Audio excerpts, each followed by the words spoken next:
আসসালামু আলাইকুম, কেমন আছেন? আশা করি সবাই ভালো আছেন, নিরাপদে আছেন। আহ, ইরান ইসরায়েল যুদ্ধে মুনাফিকদের মুখোশ একে একে খসে পড়ছে এবং আস্তে আস্তে মানুষের সামনে চলে আসছে তাদের ফেস, যেমনটা হয়েছিল উহুদের যুদ্ধে ইহুদিদের ক্ষেত্রে। এখনো ঠিক একই রকম ঘটনা ঘটছে। আমি কিছুদিন আগে বলেছিলাম ইরান ইসরায়েল যুদ্ধ চলাকালীন সময়ে যে মুনাফিকদের শিকার ইরান মুনাফিকদের শিকার হয়েছে। ঠিক তেমনি একে একে বের হয়ে আসছে।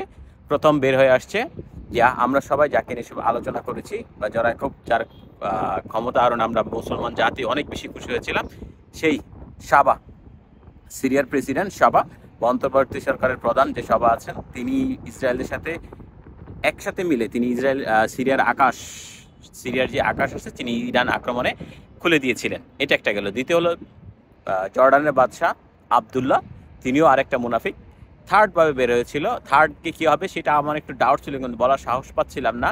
তবে আমার কোথাও যে একটু ডাউট ছিল, বিশেষ করে গত হজের মৌসুমে সৌদি আরব যখন থার্ড নিয়োগ করে, তখন আমি ভেবেছিলাম যে এটা হয়তো দুইটা কারণ হতে পারে। এক হলো ইসরায়েলের আক্রমণ হতে পারে, আর দ্বিতীয়ত ইরানের আক্রমণ হতে পারে। কিন্তু আমার কাছে কিন্তু ইরানের আক্রমণ হবে এটা আমি খুব কমই ভেবেছিলাম, কিন্তু আমি ভেবেছিলাম হয়তো ইসরায়েল তার পরবর্তী টার্গেট হিসাবে সৌদিকে এমনি ধরে নেবে। কিন্তু আমি আজকে যে নিউজ প্রকাশ পেয়েছি সেটা আমি খুবই বিস্মিত হয়েছি, এবং আমার সন্দেহের মধ্যে ছিল, কিন্তু অত বেশি সন্দেহের মধ্যে ছিল না।